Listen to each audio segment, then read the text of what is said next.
Welcome to Pushpa Rangoli Art. Lalita Sahasranamam Slokam 2.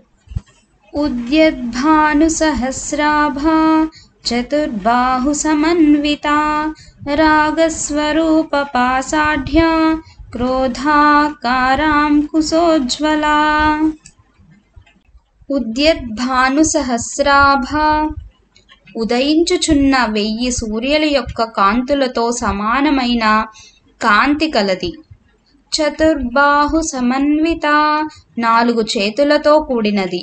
రాగస్వరూప పాసాఢ్య అనురాగ స్వరూపముగా గల పాసముతో ఒప్పుచున్నది.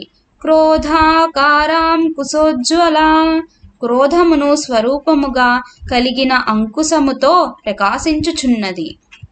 అనగా ఆ లలితా త్రిపుర సుందరి 1000 సూర్యుల వంటి కాంతిలో చతుర్బాహువులను కలిగి ఒక చేతిలో అనురాగ స్వరూపమైన పాసాన్ని, మరొక చేతిలో క్రోధ మరియు జ్ఞాన స్వరూపమైనటువంటి అంకుశముతో ప్రకాశించుచున్నది అని 2వ శ్లోకం యొక్క అర్థం.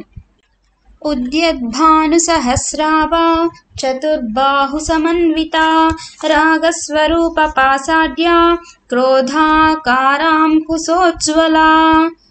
ఉద్యద్భాను సహస్రాభ చతుర్బాహు సమన్విత రాగస్వరూప పాసాఢ్య క్రోధాకారాం కుశోజ్వల.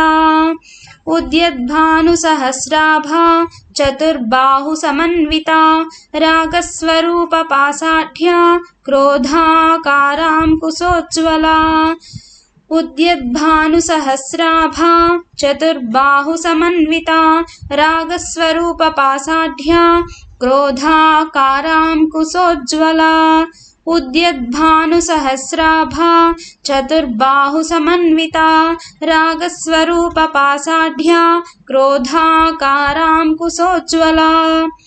ఉద్యద్భాను సహస్రాభ చతుర్బాహు సమన్విత రాగస్వరూప పాసాఢ్య క్రోధాకారాం కుశోజ్వల.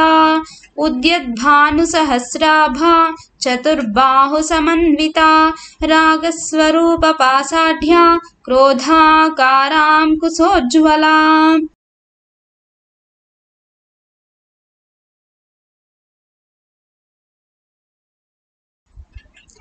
Thank you for watching. If you like this video, please do like, share and subscribe to Pushpa Rangoli Art.